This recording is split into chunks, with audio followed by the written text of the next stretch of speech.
నమస్తే, welcome to గాంధీవం.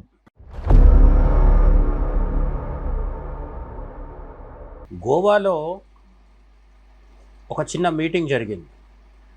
ఆ మీటింగ్లో భాగంగా ఆర్య సమాజ్కి చెందిన ఒక హిందూ యాక్టివిస్ట్, యూట్యూబ్లో ఇన్స్టాగ్రామ్లో కూడా భారీ ఫాలోయింగ్ ఉన్న ఆర్య సమాజ్కి సంబంధించిన ఒక హిందూ యాక్టివిస్ట్ ఫ్రాన్సిస్ జేవియర్ అనే ఒక సెయింట్ గురించి, ముఖ్యంగా గోవా క్యాథలిక్ క్రిస్టియన్స్ బాగా గౌరవించి అభిమానించే ఆరాధించే ఒక వందల సంవత్సరాల కిందటి ఒక మత ప్రచారకుడి మీద కొన్ని వ్యాఖ్యలు చేశారు. అవి చాలా అభ్యంతరకరమైనవి, బూతులతో కూడుకున్నవి కూడా కాదు. కానీ అతను అంటే ఫ్రాన్సిస్ జేవియర్ హిందువులని బలవంతంగా భయభ్రాంతులకు గురిచేసి హింసాత్మకంగా మత మార్పిడి చేశాడని చారిత్రక సత్యం ఏదైతే ఉందో దాన్నే ఆయన చెప్పడం జరిగింది.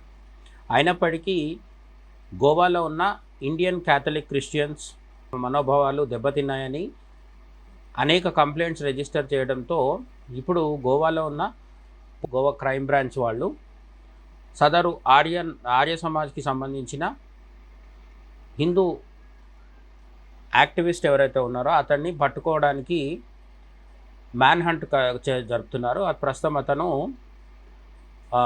ఈ పోలీసులకు ఇంకా లొంగిపోలేదు.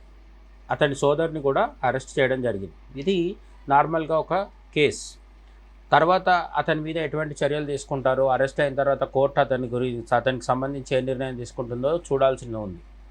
అయితే ఈ ఫ్రాన్సిస్ జేవియర్ ఎవరు అని తెలుసుకోవడం ఖచ్చితంగా ఈ సమయంలో మనకు అవసరం. ఎందుకంటే అతనికి సంబంధించి ఈ ఆర్య సమాజ్ కార్యకర్త ఎవరైతే చేశారో, ఒక కామెంట్స్ చేశారో నాయకుడు, అది ఇప్పుడు వివాదాస్పదం అయిందనమాట. ఈ ఫ్రాన్సిస్ జేవియర్ అనే ఆయన ఒక పోర్చుగీస్ దేశానికి సంబంధించిన క్రైస్తవ మత ప్రచారకుడు. చాలా 500-600 సంవత్సరాల కిందటికి వెళ్తే 1545లో సెయింట్ ఫ్రాన్సిస్ జేవియర్ పోర్చుగల్ రాజుకు లేఖ రాస్తూ గోవాలో క్రైస్తవ విశ్వాసాన్ని, గోవా ఇంక్విజిషన్ అనేది చరిత్రలో చాలా ప్రధానమైన ఒక అధ్యాయం లాంటిది. భారతదేశ చరిత్రలో మన స్వతంత్ర పోరాటం మొత్తం బ్రిటిషర్లకు వ్యతిరేకంగా జరిగిందని మనం చదువుకుంటూ ఉంటాం. అయితే గోవా చరిత్ర చూస్తే గోవాను ఆక్రమించుకొని, అంటే 1947లో మనకు స్వతంత్రం వచ్చిన తర్వాత కూడా అనేక దశాబ్దాల పాటు గోవాని పోర్చుగీస్ దేశం తన పట్టులో ఉంచుకుంది. అటువంటి గోవాలో జరిగిన ఒకానొక అమానుష కాండని గోవా ఇంక్విజిషన్ అంటారు. ఈ గోవా ఇంక్విజిషన్ అమలు చేయాలి, ఏర్పాటు చేయాలి అని పోర్చుగల్ రాజుకు సెయింట్ ఫ్రాన్సిస్ జేవియర్ అనే ఆయన 1545లో ఒక లేఖ రాస్తాడు. ఆ లేఖ రాసిన దానిప్పుడు పోర్చుగల్ రాజు గోవా ఇంక్విజిషన్కి పర్మిషన్ ఇస్తాడు. ఆ తర్వాత ఏం జరిగింది? క్రైస్తవ మతంలోకి మారిన వారు తిరిగి తమ పాత మత ఆచారాలను, హిందూ లేదా యూదు, ఇందులో హిందూ, యూదు, కొద్ది భాగం ముస్లింలు కూడా ఉన్నారు, సంప్రదాయాలు పాటించకుండా చూడటమే దీని ప్రధాన ఉద్దేశం. అంటే భయం చేతనో ఇతరత్ర కారణాల చేతనో క్రైస్తవంలోకి మారిపోయిన హిందువులు కానీ, యూదులు కానీ, కొద్దిపాటి ముస్లింలు కానీ వీళ్ళు రహస్యంగా, సీక్రెట్గా తమ పూర్వ మత ఆచారాలను, అంటే హిందూ, యూదు, ఇస్లాం ఆచారాలను రహస్యంగా అయినా సరే పాటిస్తూ ఉంటే, అలా పాటించకుండా వాళ్ళని నియంత్రించడం కోసం, వాళ్ళని భయభ్రాంతులకు గురి చేయడం ద్వారా అయినా సరే వాళ్ళని కంట్రోల్ చేయడం కోసం గోవా ఇంక్విజిషన్ అనే దాన్ని పోర్చుగల్ రాజు చేత అంగీకరింపజేసి ఫ్రాన్సిస్ జేవియర్ అనే ఆయన అమలు చేయడం జరిగింది 1545 ప్రాంతంలో. ఈ పోర్చుగీస్ గోవా ఇంక్విజిషన్ జరిగినప్పుడు కేవలం మనుషులు కాదు, దేవాలయాలు కూడా చాలా వరకు నష్టం భరించాల్సి వచ్చింది. చాలా దేవాలయాలు కుప్పకూలిపోవాల్సి వచ్చింది. అసలు నిజానికి ఈరోజు మనం గోవా అంటే బీర్లు, బార్లు, లేదంటే పార్టీలు, బీచ్లు, బికినీలు ఇట్లా అనుకునే స్థితిలో గోవా ఉంది. కానీ పోర్చుగీస్ వాళ్ళు రాకముందు గోవాని ఒక గొప్ప శైవక్షేత్రంగా మన పురాణాలు చెప్తున్నాయి. గోవాలో ఆ కాలంలో అనేక వందల శివాలయాలు ఉండేవి. కొన్ని విష్ణువాలయాలు, ఇతర దేవతల ఆలయాలు కూడా ఉన్నప్పటికీ ప్రధానంగా శైవ ఆ, శైవ పూజా విధానాలు బాగా అమలవుతూ ఉండేవన్నమాట. అయితే ఆ దేవాలయాల ధ్వంసం పోర్చుగీస్ వాళ్ళ ఆధ్వర్యంలో ఈ ఫ్రాన్సిస్ జేవియర్ అనే ఆయన నాయకత్వంలో 1-2 కాదు, వందల దేవాలయాలు కూల్చివేయబడ్డాయి అనేది చరిత్ర చెప్తోంది.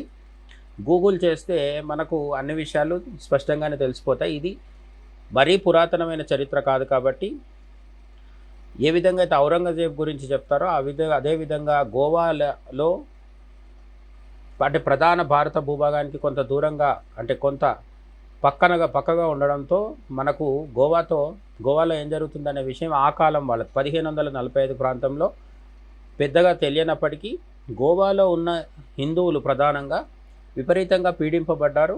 వాళ్ళ ఆలయాలు, హిందువుల ఆలయాలు వందల సంఖ్యలో ఫ్రాన్సిస్ జేవియర్ కనుసన్నల్లోనే కూల్చివేయబడ్డాయి అనేది చరిత్ర చెప్తున్న నిస్సందేహమైన ఒక సత్యం. అంతేకాకుండా సాంస్కృతిక అణిచివేత కూడా ఉండేది. కొంకణి భాష, గోవాలో అక్కడి స్థానిక భాష కొంకణి. ఈ కొంకణి భాష మాట్లాడటంపై కూడా ఆంక్షలు విధించేవారు. స్థానిక సంప్రదాయాలు, ఆచారాలు కూడా అక్కడి వాళ్ళు పాటించకుండా క్రిస్టియనైజ్ చేసే ప్రయత్నం చేస్తూ ఉండేవాళ్ళు అన్నమాట. పేర్లు, దుస్తులు కూడా వాళ్ళ సంస్కృతికి తగ్గట్టుగా పెట్టుకోనివ్వకుండా క్రిస్టియన్ పేర్లు, క్రిస్టియన్ కల్చర్కి సంబంధించిన దుస్తులు అలవాటు చేయడం అనేది బలవంతంగా చేశారు. అందుకే మనకి ఈరోజు గోవాలో అటువంటి సంస్కృతి కనిపిస్తుంది అన్నమాట. మరి ఇవి పాటించని వాళ్లకు ఎలాంటి శిక్షలు ఉండేవి? మత నియమాలను ఉల్లంఘించిన వారికి విచారణ పేరుతో కఠినమైన జైలు శిక్షలు, ఆస్తి జప్తు, బహిరంగంగా కొట్టడం వంటి శిక్షలు వేసేవారు. ఇవన్నీ ఒక ఎత్తు మాత్రమే. గోవా ఇంక్విజిషన్ అనే పేరు చెప్పగానే వెన్నులో వణుకు పుట్టించే ఒక బహిరంగ శిక్ష పేరు కూడా చరిత్రలో మనకు వినిపిస్తూ ఉంటుంది. దాని పేరే ఆటో డా ఫే. ఇది పోర్చుగీస్ భాషకు సంబంధించిన పదం. దీంట్లో జరిగేది ఏంటంటే, ఇది ఇంక్విజిషన్ యొక్క అత్యంత భయంకరమైన రూపం. మతద్రోహులుగా ముద్ర వేయబడిన వారిని బహిరంగంగా సజీవ దహనం చేసే ప్రక్రియ. ఎవరైతే క్రిస్టియానిటీని సంపూర్ణంగా పాటించారో, లేదంటే సంపూర్ణంగా పాటించినప్పటికీ వాళ్ళ మీద ఎవరి మీదైనా అనుమానాలు కలిగితే ఈ పోర్చుగీస్ సైన్యాలు వాళ్ళని సజీవంగా అందరి ముందు దహనం చేసేవి. ఈ మతపరమైన వేధింపులు భరించలేక వేలాది మంది గోవా ప్రజలు, ముఖ్యంగా గౌడ సారస్వత బ్రాహ్మణులని, గోవాలో ఉండే వాళ్ళని గౌడ సారస్వత బ్రాహ్మణులు అంటారు. ఈరోజు వాళ్ళందరూ మనకు కర్ణాటక, మహారాష్ట్ర ప్రాంతంలో కనిపిస్తూ ఉంటారు. ఎందుకంటే పోర్చుగీస్ వారి నరకయాతనలు భరించలేక కర్ణాటక, మహారాష్ట్రకి వలస వచ్చారు. గోవాను ఆనుకొని ఉండే రాష్ట్రాలు కాబట్టి తట్టా బుట్ట పట్టుకొని అక్కడికి వలస రావాల్సిన పరిస్థితి ఏర్పడింది అన్నమాట. అయితే ఈ క్రూరమైన వ్యవస్థ, అంటే గోవా ఇంక్విజిషన్ అనేది 250 ఏళ్ల పాటు కొనసాగింది. 1545 ప్రాంతంలో మొదలైతే అప్పుడప్పుడు చిన్న చిన్న విరామాలతో కొనసాగినప్పటికీ మొత్తం మీద గోవా ఇంక్విజిషన్ అనేది 1812 వరకు కొనసాగుతూనే వచ్చింది. అయితే ఈ గోవా ఇంక్విజిషన్లో ఫ్రాన్సిస్ జేవియర్ పాత్ర ఏంటి అనేది చూసినప్పుడు ఆయనది ప్రధాన పాత్ర అని చెప్తారనమాట. జేవియర్ దీనిని కోరడం వల్ల, ఫ్రాన్సిస్ జేవియర్ రాసిన లేఖ వల్లే గోవా ఇంక్విజిషన్ అనేది అక్కడెక్కడో కూర్చున్న, యూరోప్లో కూర్చున్న పోర్చుగల్ రాజు పర్మిషన్ ఇవ్వడము, ఈ గోవా ఇంక్విజిషన్ అనేది మొదలవ్వడము. వేలాది మంది, ఆ కాలంలో వేలాది మంది గోవా హిందువులు, అలాగే యూదులు, కొంత భాగం చాలా మైనారిటీ, చాలా స్వల్ప సంఖ్యలో ముస్లింలు, వీళ్ళందరూ కూడా క్రిస్టియన్లుగా మారి అలాగే క్రిస్టియన్లుగా కొనసాగుతూ రావడం అనేది జరిగింది. ఈరోజు వాళ్ళే మనకు గోవా క్యాథలిక్ క్రిస్టియన్స్గా చలామణి అవుతూ కొనసాగుతూ ఉన్నారు. అయితే ఈనాటి క్రిస్టియన్లకి అప్పటి పరిస్థితులతో ఎటువంటి సంబంధం లేనప్పటికీ ఒక విషాదం ఏంటంటే, హిందువులని, భారతీయులని మతాలు పక్కన పెట్టినప్పటికీ భారతీయులందరినీ కూడా 1500 ప్రాంతంలో ఏ ఫ్రాన్సిస్ జేవియర్ అయితే తమ మనుషుల ద్వారా సజీవ దహనాలు చేయించి రకరకాల హింసకు పాల్పడి ఇబ్బంది పెట్టారో, అలాగే గోవా సంస్కృతిని, సనాతన ధర్మాన్ని ధ్వంసం చేయడానికి శాయశక్తులా ప్రయత్నించాడో, ఆయననే ఈరోజు తమ ఆరాధ్య దైవంగా ఒక గొప్ప సెయింట్గా భావిస్తూ ఇండియన్ క్రిస్టియన్స్ ఆయనను గొప్పగా భావిస్తూ ఉండడం అనేది మనం కొంత ఆలోచించుకోవాల్సిన విషయం. ఫ్రాన్సిస్ జేవియర్ జీవిత చరిత్ర అనేది ఒక ఉదాహరణగా నిలుస్తూ ఉంటుంది. దీని పట్ల హిందూ జాతీయవాదులకు కావచ్చు, ఇప్పుడు మనం ఈ వీడియో మొదట్లో చెప్పుకున్న ఆర్య సమాజ్కి సంబంధించిన హిందూ యాక్టివిస్టులకు కావచ్చు ఒక అభిప్రాయం ఉంటే, గోవన్ క్రిస్టియన్లకు మరొక రకమైన అభిప్రాయం ఉంది. ఇటువంటివి ఎప్పుడూ జరుగుతూనే ఉంటాయి. కాబట్టి ఇక్కడ ఎవరి అభిప్రాయం సరైనది అని పక్కన పెట్టడం మొదలేస్తే, చరిత్రని అకాడమిక్గా నిజంగా చరిత్రలో ఏం జరిగింది అని తెలుసుకోవాల్సిన అవసరం అయితే ఉంది. రాగద్వేషాలకు పక్కన పెట్టి వందల సంవత్సరాల కింద జరిగింది కాబట్టి ఇప్పుడు మనం ద్వేషించడమో సమర్థించడమో కాకుండా చరిత్రని చరిత్రలాగా అధ్యయనం చేయాల్సిన అవసరం అయితే ఖచ్చితంగా ఉంది. ఈ మొత్తం గోవా ఇంక్విజిషన్, ఫ్రాన్సిస్ జేవియర్ విషయంలో మీరేమనుకుంటున్నారో కామెంట్స్లో చెప్పండి. ఈ వీడియోని మీ మిత్రులతో షేర్ చేసుకోండి.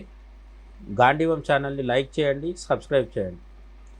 Thank you very much. జై హింద్.